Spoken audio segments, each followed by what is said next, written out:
Number 1.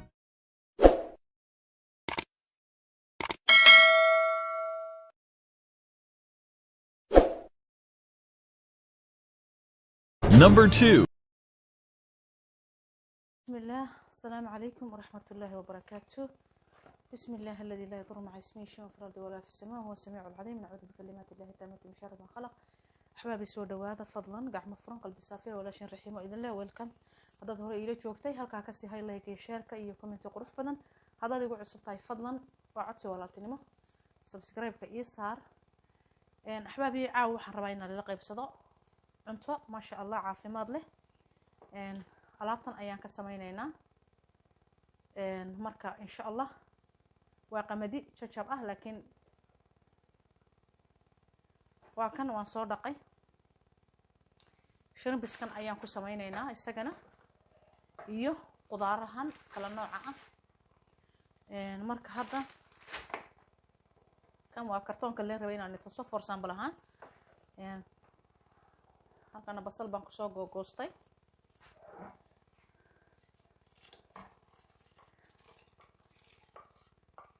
marka kaliya alaabtan waxaan ku soo karinayaa biyo cad axbaabi.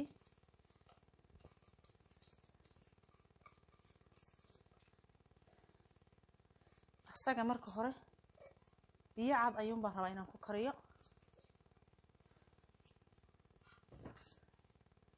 ma sha Allah.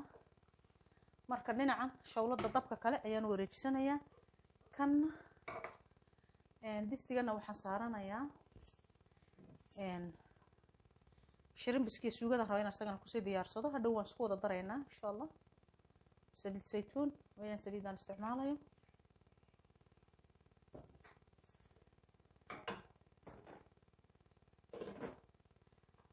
marka axbaabi kamarada ma yara durkiyo. bismillah. basasha ayaan si yaryariisa usoo googoostay. waan iskala qabsaday ani basasha waan badiyaa markasta.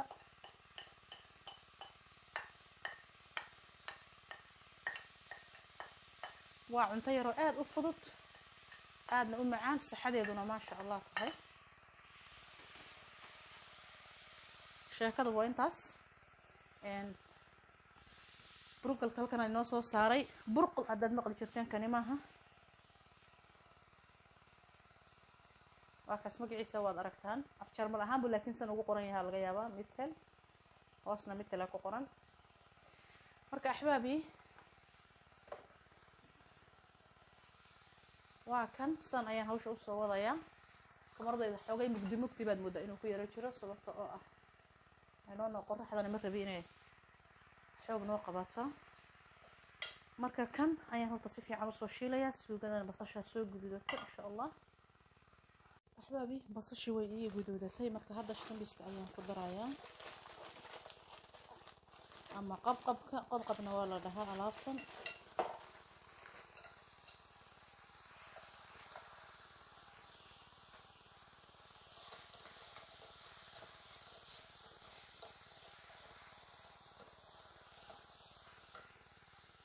أحبابي وكان هذا وحنا كدرايا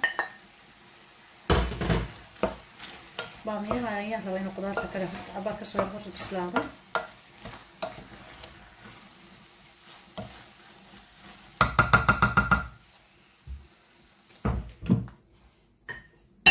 axbaabi waa kan hadda qudaartii ayaan ku darayaa.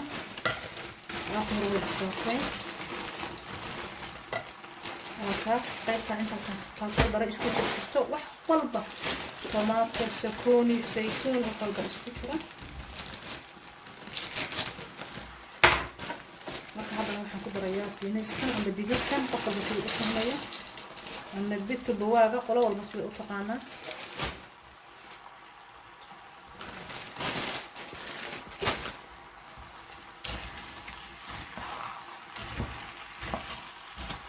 kaliya inta qudaarta barafka yara dhacayna sugayaa. waxa kalena waa ii bislaaday. alaabtan ma sha Allah waxaan ilaahay ilmaha bara ka faa'iideysta. يا سامبوس iyo bur iyo ما في فائدة والله.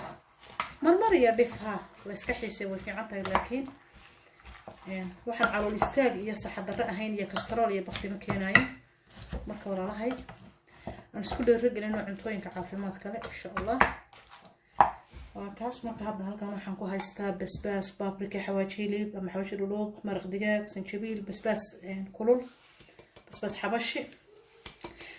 xabashi qofkii u baahan basbaas Ethiopian original tii canjeerada xabashida lagu darayo carfaysay wuu iga soo dalban karaa axbaabi meel kasta jooga waa loogu soo dirayaa boostada laakiin asaga ayaa iska dhiibaayo xeerku waa sidaas marka waa kaas ma sha Allah wax yar ayaan sugayaa intay baraf ka dhacaysa bis axbaabi waa tan diyaar waaye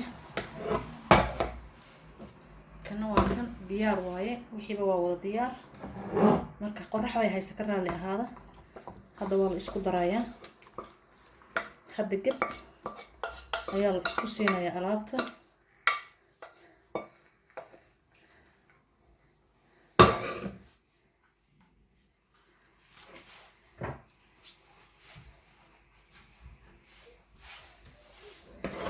marka waa kan axbaabi si fiican ayaa la isku qasayaa hadda sidii bariiskii ma la isku korcunayo marka si fiican ayaan isku dhex gelinayaa waa kan waan ka soo dajiyay ma sha Allah tabaaraka raxmaan alaabtii waa taas saas ku soo baxday afura cabaar baa ka dhiman intaana wax iska sii qabsadaan rabaa kale ma sha Allah tabaaraka raxmaan ka faa'iideysta waa cunto caafimaad leh wax kale qofku uma baahna inta fiidiyaha lamida ku kulmi doono waxaan igaga sii tagayaa salaanta islaamka fiidiyaha aan ka saaray oo walaashay aan ka hadlayayna ha u bixina sabab jira darteed ayaan uga saaray marka waxba is weydiinin axbaabi saxaabta igu xidhan marka waxaan ilaahay meel kasta joogtaan rabbi subxaanahu wa ta'aala ha idinku xifdiyo assalaamu calaykum waraxmatullaahi wabarakaatuh